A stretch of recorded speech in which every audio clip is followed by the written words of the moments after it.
Hello, hello. How are you doing? Happy Monday to you, wherever in the world that you are. I am grateful that you're tuning in. Feel free to type in and let us know where you're watching from and what you're doing on this lovely Monday. For all of my peeps in Europe, the UK, Scandinavia, and Iceland, good afternoon and good evening. And to my dear friends here in the United States of America, happy Monday to you as well. I'm grateful that you are tuning in to spend a little time with me. If you're tuning in for the first time, I am Dr. Andrea Pennington. I am a medical doctor, acupuncturist, meditation teacher, and co-founder of the Real Self-Love movement. And my life's mission is to empower you to reclaim total wellness, to tap into your divine potential to live a magnificent life. And today, I want to specifically talk about whether or not you are playing small or are you playing a big game in this life. So let's chop it up. Type in, let me know where you all are listening from or watching from. I would certainly love to know. I'd love to know what's good in your hood. I have just gotten back from, sorry, I got distracted. I've just gotten back from California. I got to hang out with one of the Real Self-Love leaders, the beautiful Dr. Juicy Jill Stalker. Hey, Juicy Jill.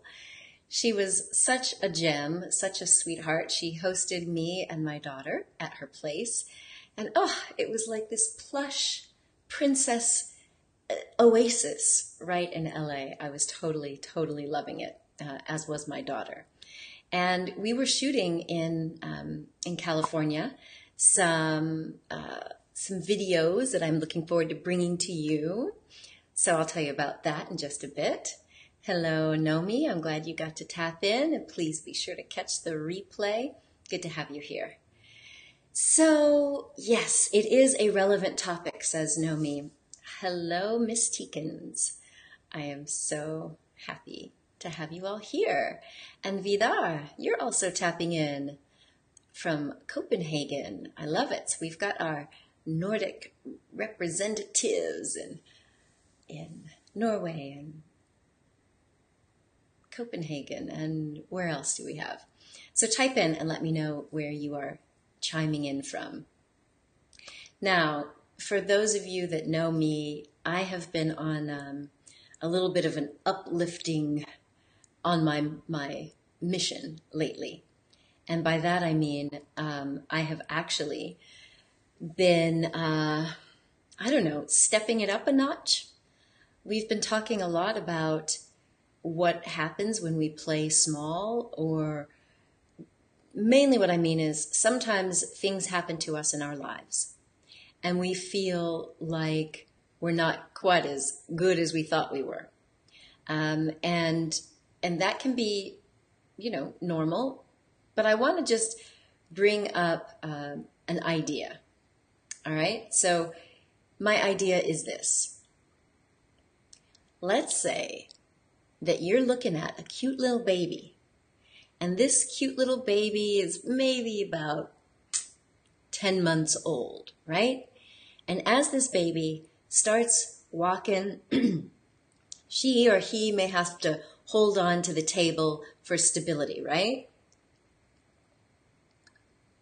But at 10 or 11 months, you're not worried about that. It's normal for the baby to hold on to the table or the chair or a parent's hand, right? And so as this baby is going and going, you let go, they let go of the table, and boom, falls right down onto that soggy diaper, right? And you don't, as a parent or an adult looking at them, you don't think, oh, this is awful. They're never going to learn to walk. Oh my gosh, you may never get up again.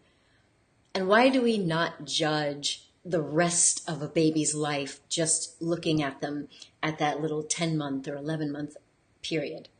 Why? Well, because we recognize this is a baby And the baby's going to like grow and expand and evolve and get better at walking. It just needs a little more practice. And that little baby's body is kind of in funny proportions. Eventually we're going to get elongated, and that baby's going to learn how to be more graceful and might even run and skip and dance, right? You don't judge the baby's potential on where it is right then after falling once, twice, 10 million times in a day. And I want to invite us to kind of look at how we might have been judging ourselves for mistakes we made in childhood, during our teenage years, our 20s, and even maybe early 30s or even early adulthood. Because the mistakes that we made could be looked at with that same tenderness and that same forgiveness as we look at a child. Can anybody relate to this? Is there anything that you've been holding on to where you just feel like, oh my God, I've made all these mistakes. I can't pick myself back up. Who am I to think big and think that I can go after this after some sort of failure? I want to know. So I see that some of you are chiming in. Hello, Daria from Toronto. And Miss Teekins, I still have to learn how to pronounce your name, in the Netherlands. Got some more Canada up in here, Alberta. And Om Shanti Naman, I know you're in India somewhere. Lovely to have you all here. Oh, and the upcoming author, Lisa Lindemann Luckett. I've had the good privilege of getting a sneak peek into her upcoming book, The Light in 9/11. So I'm not going to give any of it away, but Lisa's book is so inspiring, and it's going to encourage all of us, to really look at what we're doing in our lives and what we might be judging from a whole new lens. That's all I'm going to say. So thank you for tuning in. Good to have you here. So the reason I'm kind of talking about this idea of dreaming big versus playing small is not only is it happening in my life, and of course in all of my clients' lives. You don't come to make your mark global if you're not already thinking big. And for those of you that don't know, Make Your Mark Global is the publishing, media production, and personal branding agency that I am running. And our whole mission is to really help people spread their message through the world so that we can raise the vibration, the consciousness, and the level of love on the planet. And wonderful to see you, Margareta, who is going to be one of our upcoming contributing authors in this new book about magic and miracles.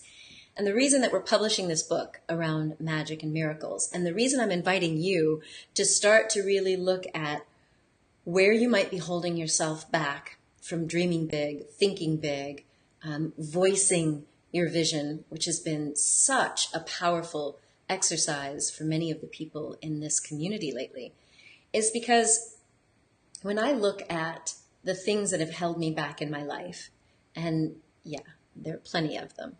I remember a very distinct conversation that I had with someone. This was, I guess, in my late 30s. Didn't know I was over 30, did you? No, I'm just kidding. No, but in my late 30s, I remember just having this friend say to me, Andrea, I can tell you're playing small. And I was like, who is this person telling me I'm playing small? And because this person has kind of known me for very many years, he said, look, I think you're still holding on to, some of this stuff in the past. And he was absolutely right. He was like, fool, just dust yourself off and keep it moving. And it reminded me that I had been kind of dimming the light on many of my ideas and my projects and things that I wanted to do in the world. And over the last few years, as I've been allowed to go within and spend more time in meditation and Qigong, living in the French Riviera and that lifestyle, it reconnected me, especially the practice of Qigong, it reconnected me to my studying of Chinese medicine. And when you guys also hear from one of our other Real Self-Love leaders, Yvette Taylor, who has created something called the energy alignment method. You know, she and I are always going back and forth about acupuncture and energy and vitality. And according to the traditional Chinese medical system, each and every one of us has the potential to become a master of our life force energy. Now, even though you may not be a Bruce Lee master, you can master your life force. And what that means is this life force, this energy, the Chinese call it qi, the Japanese call it ki. In the Indian system, it's called prana. We know that energy runs through our bodies. We can measure it with an EKG for the heart or an EEG on the brain. We've got all these little electric impedance monitors that can actually tap into specific acupuncture points. Like, the energy in your body is measurable. And when that energy is flowing, or when you know how to direct your energy to create a feeling of flow, to create a sense of happiness and positivity, there are amazing things that you can accomplish in life. And in the Chinese methodology, we know that you have the potential to become a master of your life force, which means that whatever you were called to do in this lifetime, you can do it with flair, with gusto, with passion. And I want us to just be willing to explore what you might do differently if you really had that confidence in your ability. That's what I want to know. Because I'm not saying that we all need to become world-class athletes or superstars, although I think all of us have that little superstar in us in our own way, in our own right. But what I mean is, if you're willing to just explore and consider, how can I take it up a notch in my own life, in my own way, and not lean on any excuses and any of that old drama from the past? Is that possible to anyone? That's what I want to know. Is it possible to you? Type in and let me know. It looks like we have Bjorg also tuning in from Norway. Fabulous. Glad to have you. And the lovely Dr. Juicy Jill. I was just talking about your lovely Princess Palace that you hosted us in. Well, what I was doing in California, shooting with the lovely Dr. Jill Stocker and Dr. Mike Carragher at the Body Well in Hollywood, California. And my dear friend, Dr. Michael Dow, also came in for some interviews. And we were recording this documentary series that is all about energy, vitality, how you recover from burnout and breakdowns. And again, it just all comes back to this concept that we have this vital energy within us, that even if things go bad or wrong or are painful in our lives, our body has this innate wisdom, this innate vitality code that can bring us back to homeostasis. That is, this balanced equilibrium where our body can actually heal itself and we can go on to thrive. And so somebody brought up this idea of, what would it be like if you could have a do-over? Does anybody out there remember that? I don't know if you guys have that same phrase in Scandinavia, but children in America, growing up here in America, sometimes you're playing a game, whether it could be a sports game or like tag or something, and you make a mistake and it was kind of a silly mistake and you're like, oh, come on, can I have a do-over? Can I have a do-over? It's like, let me have my turn over once again, please. And this idea means, okay, we're just going to wipe that one out, pretend like that one didn't happen, and we'll give you a do-over where you get to start over again. And so I wonder, if you had the opportunity to rewind time or have a do-over where you could actually set yourself on a course, is there something else you might do moving forward in your life or in your business or in your relationships? Because it's almost like if we really tapped into the wisdom of the body and the energy of this divine matrix we live in, we can alter time. We can move forward with renewed energy and vigor. So I'm so happy to see everyone is kind of waving. They're saying, yes, you're ready to play a bigger game. What's up, the lovely Renelle? Good to see you here as well. Girl is over there podcasting and working it out. So that's what I'm talking about today. I wonder if this is of interest to anyone, or am I just the cuckoo crazy one that believes in this idea of human potential, right? Wasn't that a movement that started in the 60s? You know, when I was just a little kid, this whole human potential movement started, right? But you don't have to be out at Esalen or, you know, at any of these conferences, let's just say, to really recognize that there's something within you that could be stepped up a notch. And so one of the things that I am very happy to provide to people is a framework. Now, I am the queen of woo. I love going into the spiritual realm and knowing that I can influence my life by harnessing energy and intention and in communion with the divine. But I also, I honor my human side, and I happen to have a personality that appreciates science. I am a nerd. Me and Dr. Michael Dow, we kind of reminisced on that during our shoot in LA. It's like, I am a nerd. That's just part of the character that I inherited in this lifetime. I love science. I love neuroscience. I love psychology. I love understanding how things work on a molecular and submolecular level. And even though I feel like I can manifest through magic and miracles, I also know that for my patients and my clients, it's helpful to have a framework. Now, whether you do it step by step or you just understand how things work and then you break the rules and do it your own way, one of the things I love doing is to help people have a reliable framework that will allow you to kind of move forward in life step by step as you are learning how to trust your intuition and how to tune into your internal wisdom. And so one of the things that is in my book, for those of you that have read I Love You Me, I hope you've enjoyed it. So this most recent book of mine, I Love You Me, is a journey from my experience with depression and finding real self-love.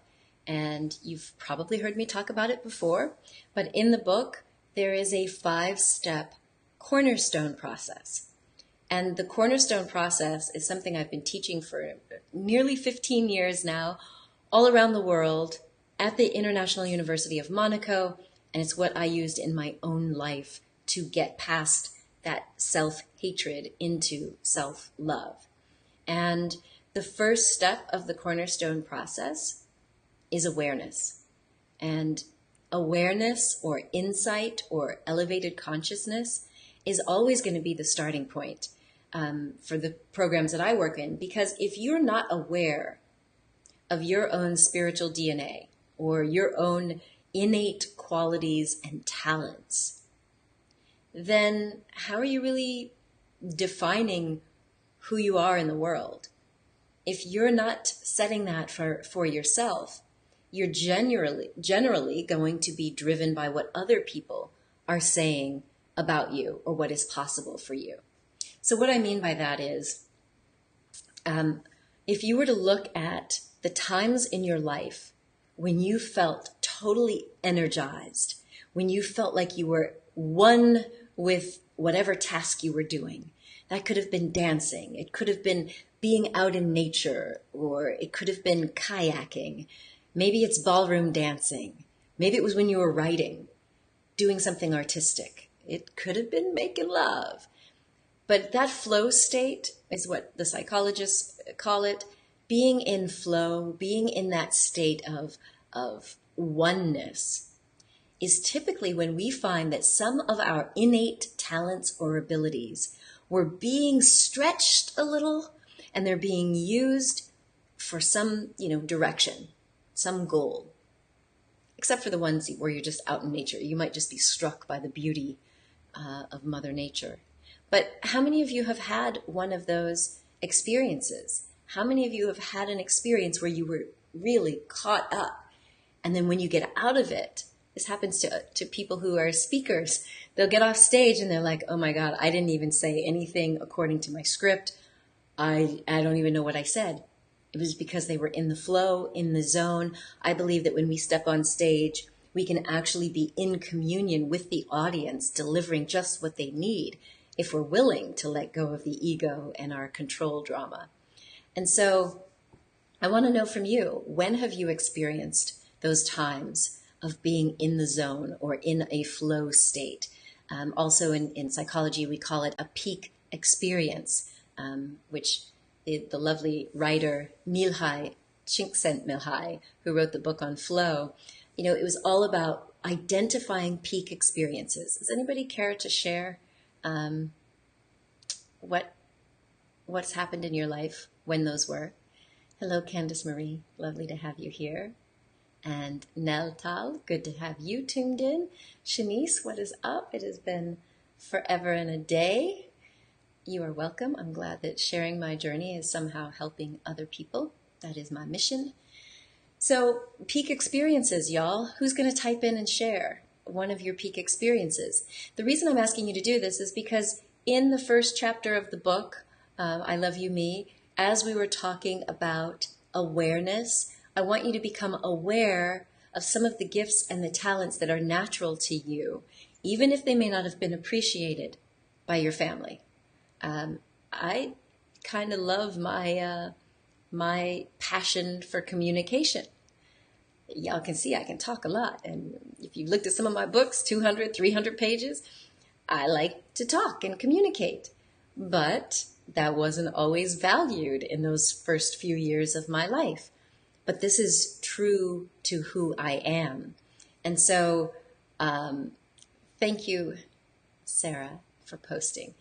Was going to uni once you realized that you needed a career change. Yes, I love that. Sarah, you've shared with me before how you made a serious career shift when some people might have thought, oh, it's too late. We get these ideas that it's too late.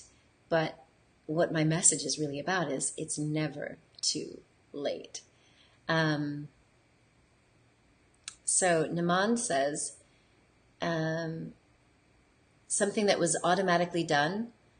So what do you mean? Were you writing? You said otherwise the original poem was really boring. So let me know what that is. And Nell says meditation, being in nature, and dialoguing with friends. So that puts you into a peak state. Fabulous. So we're going to use Nell as our example. So Nell, what I'd want to know next is what quality in you was active as you were doing meditation, or when you've had that peak experience in nature or dialoguing with friends. Because what we do is we invite you to write down, usually that's what we do, we write in a journal a peak experience. I even did this with all my students at the University of Monaco. It was like, write a peak experience, where you were, what was happening, what was going on, and then to identify what specific traits about you or talents or abilities were being exercised in that peak moment. And that's going to help you really recognize and appreciate and acknowledge that there's something unique to you. Now, we all might be meditators, but what was it about you that was active, Nell, in meditation that got you to that peak experience? So I'll give her some time. And so Naman, you changed the rhymes of a poem and you got third prize. Okay. And so when you say it was automatically done, do you mean it just kind of flowed and you just knew exactly how to rework it? So that is a wonderful experience about being in that state of flow where things are just working. So now the question for you, Naman, is What was it in you that allowed you to get into the zone? What was it? Was it your curiosity? Was it just a freeness or a playfulness that just says, I'm going to change this poem up? I'd love to hear. I'd love to know. And Dr. Jill said, last year in Nice and London, hey, I was there with you in Nice and London. Being around like-minded people, you've learned to be nice to yourself and not compare yourself to others who are ahead of me in their journey. We are all part of a spectrum, and I honor my place on it now, rather than wishing I was further ahead. It's all good. Oh, I love that, Jill. And that is exactly what I'm talking about, is when we can just recognize that on this journey, here I am with my individual part to play, which is not like anybody else's stuff. And it's not meant to be like anybody else, because Jill and I are both doctors. We both trained in this age management thing, but I could never do what Juicy Jill does. And I know she doesn't want to do the crazy stuff I do. Like, I'm over here playing in my lane, doing what I love. And it is all good. We're all going to get to where we're going to get to when we get there. And so thank you, Naman, for acknowledging that, yes, you were in flow. Something was able to just flow through you. I love it. And Nell says, so remember, she was saying that in these peak experiences of being out in nature, dialoguing with friends, or in meditation, it was a moment of not doing, but open-minded. Yes. Yes. So being open-minded. And so Nell, I would say, and to anyone else out there, that quality of being open-minded is something to be celebrated. And if we focus on it, then we can ask ourselves, how can I bring this quality into more of my interactions in life so that I might actually be able to trigger getting into a flow state? Because that's, for me, what has set me free so many times. If I was doing a job that I felt was boring or repetitive, or I couldn't really see a future in it, all I had to do was bring back my love of learning, my nerdy aspect, and I could start to look at it from a different perspective, or a more creative perspective, and get myself out of that feeling of boredom or feeling of this is useless, to then shift that energy.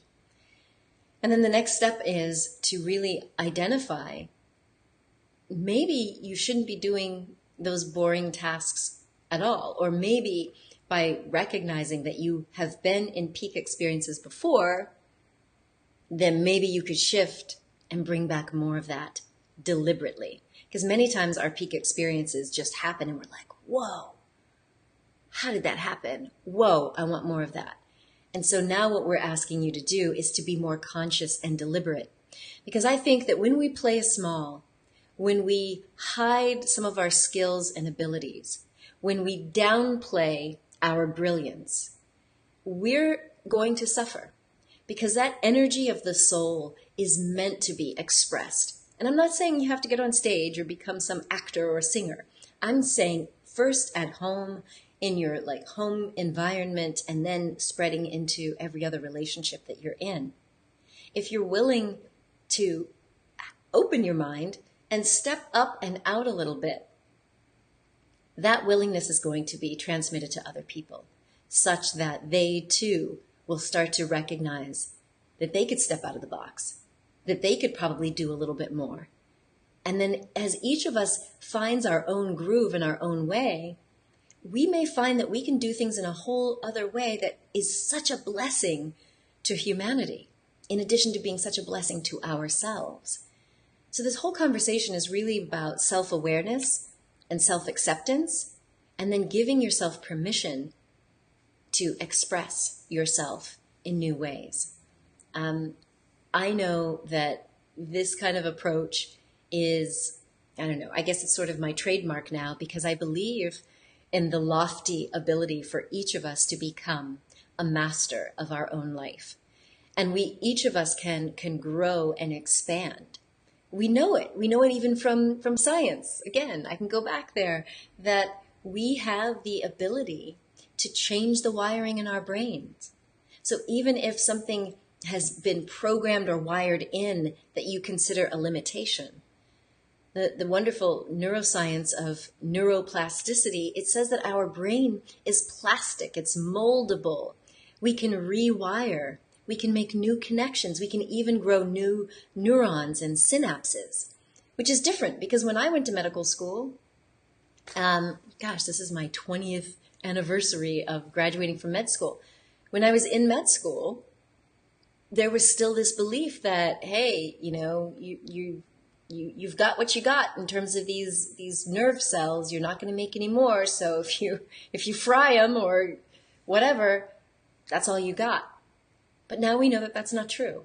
We know that we can generate new connections, and that means that our potential is not limited. So the things in the past that you may have judged yourself on, or other people may have judged and labeled you on, those are not the definitive truths for what is possible in your life. In other words, you can step up and out and go beyond. And it begins with this self-awareness.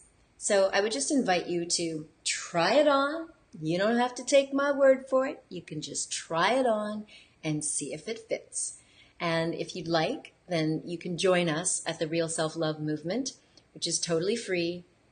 Not selling you anything, but the Real Self-Love movement is something that I have co-founded with my dear friend, my partner in transformation, Helena Philipsen from the CPH in Denmark. And this is her baby right here, Food Freedom Days. Helena and I are actually co-hosting the Real Self-Love Days in Copenhagen in June. So if you'd like to come and experience some real self-love exercises and workshops, we have several of the Real Self-Love leaders that will be joining us. This is June 22nd and 23rd in Copenhagen. You'll meet Helena and myself, Helena Goldstein, Gita Vinter-Graugard, Anya Stimsig, and Willow McIntosh, who's flying in from the UK, as is Yvette Taylor. So if you visit realself.love, you can sign up for the Real Self-Love movement totally free, and you'll get access to downloads and meditations and all sorts of resources, including master classes with Real Self-Love leaders, so that you can start to put some of this information into practice. Because I'm not just out here spewing and spitting at you just to make you feel good. I actually want you to implement the stuff we're talking about so that you can actually feel it and see it in your life. Like, I want you to see how you can get out of your comfort zone. You can grow and go beyond. Does that make sense? I know it makes sense. You got to know it makes sense. What's up, G. Nick? I see my friend, Grant William Nicholas. We call him G. Nick. Don't be mad. I was just out in California, Grant. I was too busy, though. Too busy to come to the studio, although I think I'm going to be singing soon, y'all. Watch this space.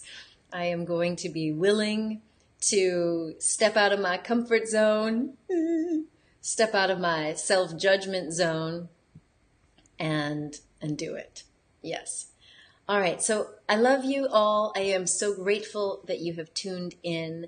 If you have questions, then please type them in, because I would love to answer your questions about anything, about real self-love, about neuroplasticity, about what it takes for you to become a master of your life force energy. Specifically, I really want you to know that even if you have a physical illness or dis-ease, then it's something you can go beyond. You know, the reason why I publish the books that I do, like Time to Rise and this new book about magic and miracles and life after trauma, is you don't have to take my word for it. I have so many other authors from all around the world who are demonstrating that we can tap into this divine potential within us to bounce back and to go beyond and to go bigger. It is absolutely it's fundamental to life. We often, I think, assume that these like superstars have some kind of special magic or super duper qualities, but that potential is within all of us, all of humanity. And so by reading these books and watching the interviews that we do, I'm inviting you to recognize that if one person can do it, then you can do it in your own way. And it's about tapping into that innate vitality code within you to get your energy level up-leveled, to get your brain chemistry into the most harmonized, energized state without leaning on drugs and stimulants, so that your life force energy is flowing and it's propelling you to do exactly that. Yes, Trevor, to go beyond. And thank you for that. Yes, Lisa, I will sing. I promise you it is coming very soon. I have just gotten a music track back from this wonderful musician that has been editing my audios for my podcast. And yes, Garrett, I will sing. I promise you. I promise you all. He's been editing my podcast, and I didn't realize what a fabulous musician he is. And his name is Roma. And so I sent him this music track, which is part of the Real Self-Love movement. It is actually the music track that I wrote back in 2008. And it's called I Love You Me, which is also the name of my book. And this song, I Love You Me, I co-wrote with this beautiful woman named Maddie Chell. And Maddie Chell and I met in Barcelona. It was this magical meeting, and she's this incredible singer. She's probably my favorite female vocalist on the planet. And then when you see her live, I mean, she's a performer and a singer and a songwriter. And here's the thing. And I promise you, I will sing. Thank you, Wenda. But here's what happened. And this is why I'm saying this whole idea of each of us being unique, as Margareta said, and each of us accepting that we have our own way to go in the world. Here's the thing. When I was in Barcelona, this was in 2005. This was, around the time of my great spiritual awakening. I decided that I was going to get up on stage and sing. This was like me challenging myself. So the same way I challenge you guys to do stuff, I have those same things for myself. My challenge was, when I went on this trip, I said, okay, in each city that I visit, I must do one of three things. I can ask the taxi driver what their favorite thing about that city is and then go experience it. I definitely said I would sing if ever given the chance. And I don't remember what the third one was, but it was doing something that took me out of my comfort zone. Because sometimes I can be like, okay, I've seen a little bit. I'm going to just go back into my little comfort zone and be at the hotel. And so when I checked into this hotel in Barcelona, I was standing there waiting my turn, and I looked, and there was this placard that said there was a jam session. And I don't know about any of you musician types, but a jam session, at least for us in America, generally means that you can bring your instrument and you might even be able to get up on stage. So I was like, well, gotta go do it. So I went to this jam session, and sure enough, you could put your name on a list, and it was open mic. And I was like, boom, I'm gonna do it. I'm feeling empowered. So I put my name on the list, and I wrote down what I was going to sing. I was going to sing My Funny Valentine in my little jazzy way. And I sat down, and as I was listening to the other people, it was mainly Europeans on stage, and a lot of them were doing jazz standards. And I'm like, wow, okay, cool. I'll fit right in. And all of a sudden, as I'm sitting there waiting my turn, this was kind of a dark little funky cave-like place. I could see light just sort of emanating from this woman walking into the club. And then I saw her getting hugs and all kinds of love. And she had this guy with her who had his own guitar. I was like, oh, okay. Boom. And sure enough, they get up on stage. And I'm sitting there looking at them, bobbing my head. And y'all, you know what happened, right? She got up and she sang My Funny Valentine in such a way that I was like, oh my gosh. I was like, okay, God, I get it. I see why you brought me here tonight. You wanted me to see how it's really done. And now I'm going to sneak out before they call my name. And I literally was like, okay, that was what I came here for. I didn't come here to sing. I came here to see somebody take it up a notch. Now, of course, Maddie Chell is a professional singer, and her band partner who came, Gary Granger, is a world-class bass guitar guy. I mean, it was crazy. If you had seen them on stage, she started off with My Funny Valentine, and then she did a little Jill Scott rendition, and it was like the whole crowd, it was completely transformed. So I literally started to sneak my way out.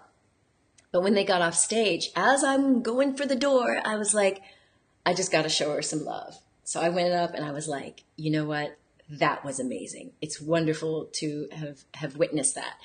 And she asked, where I was from. And I said, oh, I live in DC, which I did at the time. And she was like, wait a minute, I'm living in Baltimore. And Gary was living in, I think, Gaithersburg or something. And I'm like, well, actually, I live in Silver Spring. These are all places in Maryland. So they said to me, oh, Andrea, you got to just stay, have a drink.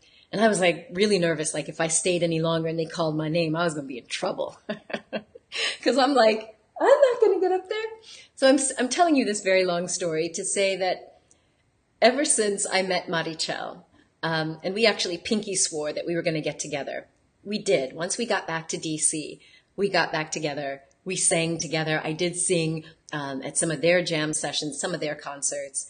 And when I started to work on this whole self-love thing, to bring it full circle, I called her up. I was working on this song called I Love You, Me, which was based on a guided meditation that this lovely woman named Blanche Williams, she would do it with our clients in our wellness center. So people who had addiction or eating disorders or obesity or whatever, as they were learning to take care of themselves and to remaster their life force energy, she would have them recite this mirror meditation. So I took one little line from the mirror meditation and I wrote this song called I Love You, Me, because I believe that if you are able to look yourself in the mirror, flaws and all, and say, I love you, me. For me, that's the true definition of self-love. That's the true definition of really knowing who you are, because it's not about the flesh. It's not even about your talents. So I say all of that. And then I got stuck on the song and I was like, oh, I need something interesting for the bridge. So I called up Maddie Chell and I was like, hey, I've got this song I'm working on. I'd love it if you'd maybe sing the second verse. I'll do the first verse. We'll do the chorus together. And I sent it to her and we agreed to record it. But the day that she came into the studio, she had something else to do. So she had very little time. She's like, okay, I just got to get in and get out. So I popped her into the music booth. I said, okay, go ahead and start singing it. And instead of only singing verse 2 and, singing the background of the hook, she sang the whole song from start to finish. You know where this is going, right? I was there. The musicians were there. The producer were there. And we all just kind of looked at each other like, oh my God. Because Maddie Chell just blew it out the water in like one take. She had captured the essence, the beauty, the soul of what I wanted to communicate. And then I went into self-judgment. And I literally looked at them and I was like, well, I ain't going to follow that. So I never did. I didn't step into the booth. I didn't sing my part because I was like, she nailed it. Okay, maybe I wrote this song for her to sing. So I didn't. I did not record the song. But it's been bothering me because every time I sing it in the shower or in the car or whatever, I just feel this uplifted welling in my heart, this feeling of true self-love. And yet that self-judgment was right there with it. And so I'm telling you this very long story to say that it's been a process of listening to the other people who have said, yeah, there have been people who've said they love my voice. And in my own self-talk, when people would say, "Oh my God, I love your voice, Andrea, sing some more." Or, "When are you going to sing tonight?" I'd be at an event and they're like, "Oh, are you going to sing tonight?" And the voice that would come up in my head was, "Yeah, but I'm not as good as Maddie Chell or someone else." And so I was holding myself back. But I've said this before. It was my previous COO, my chief operating officer at the Pennington Institute, who recognized that I'm in a much better mood when I'm musical. And he could tell I was getting stressed and irritable. And he was like, "How much are you singing now?" And I'm like, "What? Like, what does that have to do with anything?" And he said, "I noticed that when you're singing, everything is a little better energy-wise." And so I have decided to embrace all of me and all of my imperfections. Sorry, I'm going to change my camera angle. So anyway, so that is the story of I Love You Me. The music is coming. You will be hearing it very soon. And I'm super excited. I'm super excited to walk you through the cornerstone process in the book. Very excited for you to get your hands on it. And the music, it's gonna be what it's gonna be. I'm gonna do my thing. I hope you enjoy the song. I'm not gonna do it right now. Don't worry. I think I would probably blow out the little microphone on my MacBook because it really needs to breathe. I need to breathe. But it's coming, my friends. I promise you. What's up, Yousef? Haven't heard from you in a while.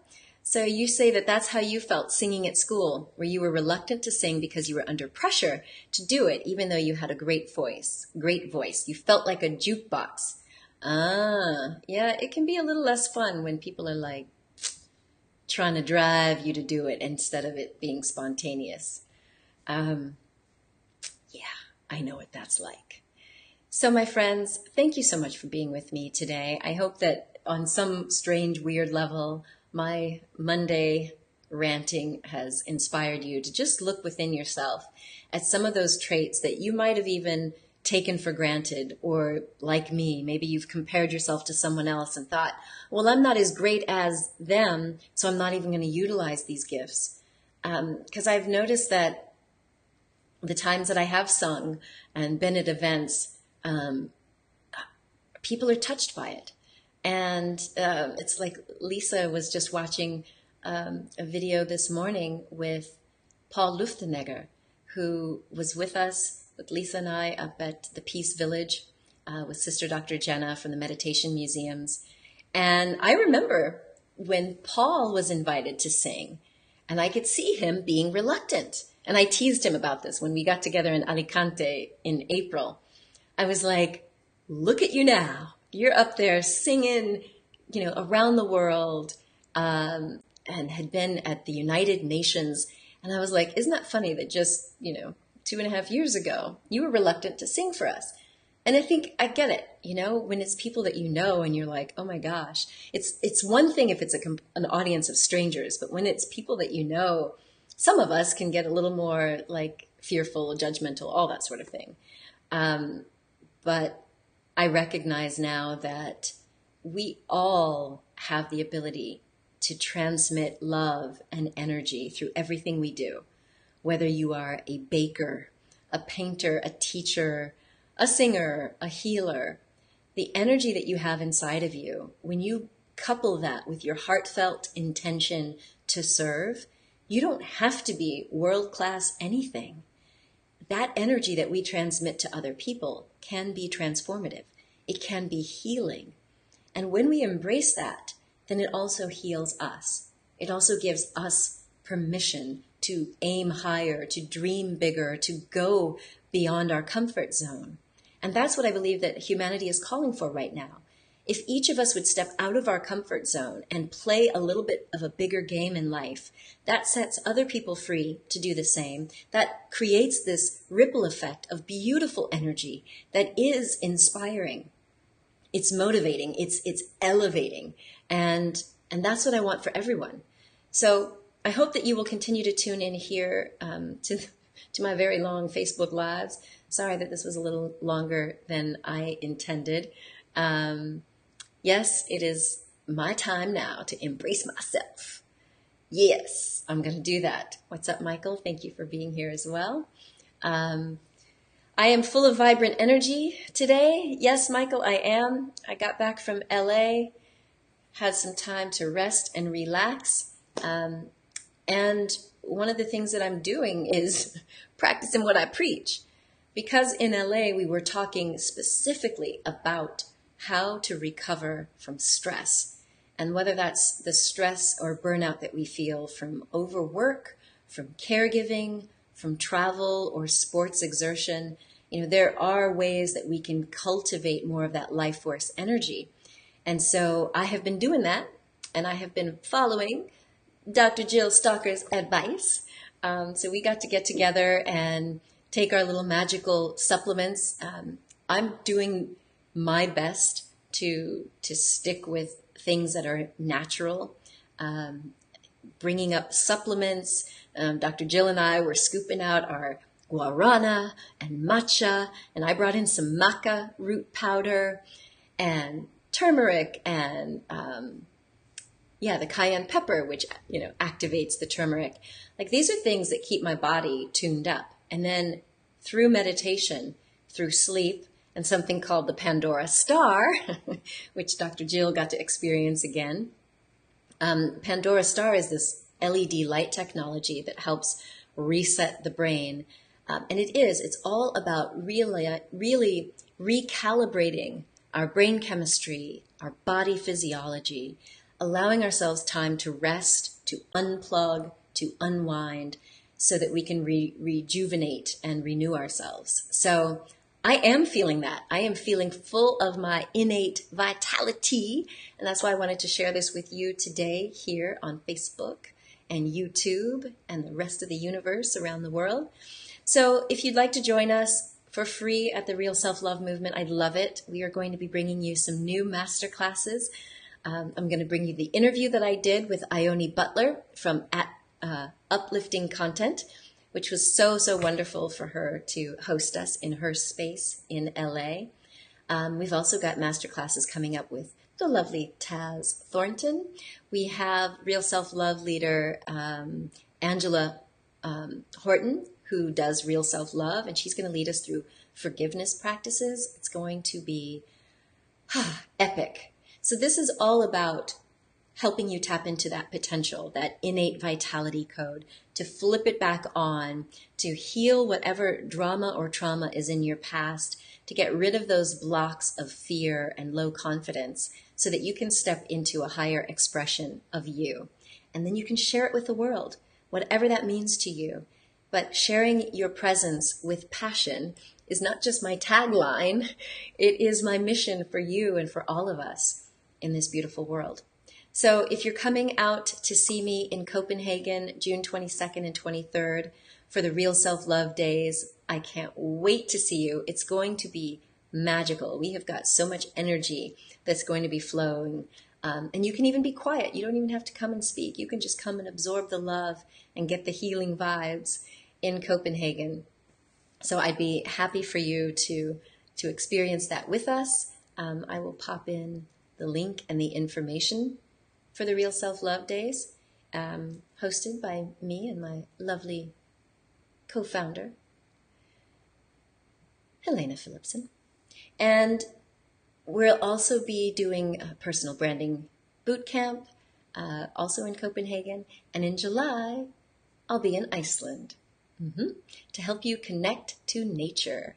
So it's going to be a fabulous summer for just tuning in, turning on, and getting amped up to take your world to the next level. So my friends, I will see you on the flip side. Naman has one last question. Let's see. Do you have to go to that point of time where the whole trauma started to heal from it? Because something you hold of past. Okay. So healing methods that you can apply to come out of past traumatic experiences. Absolutely. So one of our Real Self-Love leaders, the lovely Yvette Taylor, she will also be doing a masterclass with us very soon. So Naman, you don't necessarily have to go back to the point of trauma. There are some of us in psychology and other self-help modalities that will work with our clients going back to a point of trauma, but sometimes that can be too traumatizing. And so there are a number of methodologies, whether that's emotional freedom technique or thought field therapy, which is the tapping protocol. I love Yvette Taylor's energy alignment method, because you can really just tap into the energy of where those blocks are without reactivating your whole trauma experience and moving forward. So look out for our masterclass with Yvette Taylor. That will be hugely helpful. And I have to say one more time, if you haven't gotten my book, I Love You Me, I do in that book include exercises for you to access that wounded, tender part of you that may have experienced some sort of trauma or drama. And so in the book, I outline several methods that can get you there. Energy alignment, thought field therapy, the two-chair technique that psychologists use a lot to have a conversation with your inner child or your inner critic. So there are many, many ways that you can get past that. So Naman, I would say definitely check out I Love You Me. You can get it for just $3.99 if you want just the Kindle version. I have deliberately made it very inexpensive so everyone can get access to it. And then, of course, when you sign up for the Real Self-Love movement, you'll have access to guided meditations. So there are guided meditations that are totally free.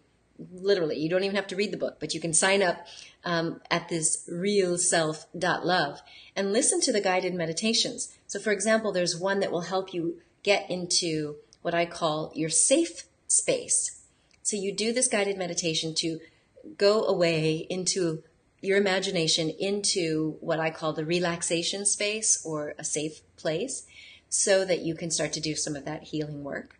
I do have a forgiveness and a karma clearing guided meditation as well. If you want to learn the tapping protocol, Bitavisa, who has written a book called The Book on Quantum Leaps for Leaders. So if you'd like to make a quantum leap past your trauma or drama or phobia or pain, she's done a wonderful job of putting this into book form, and I interviewed her. That interview is part of the Real Self-Love movement, and she guides us through how to do the tapping process. And then you can also download a free chapter of her book where the tapping instructions are there. So there are many, many ways for you to get the healing and the love that y'all need. All right. So, Sandra, the link is realself.love, which is up here on the screen, but I will also put it in the chat if you want it. Let me see. And that will that will show you where you can go to sign up for the Real Self-Love movement. Okay, it's not working over there. I'll figure that out and send it to you. Voila. All right, my friends, it has been such a pleasure, and I thought I was going to be able to do this in like 30 minutes, 58 minutes and 41 seconds. I'm going to wrap it up. Much love to you, my friends. I wish you a wonderful, wonderful week full of vitality, joy, and bliss. Remember, my friend, you are a gift to the world. You truly are. So share your presence with passion. Much love.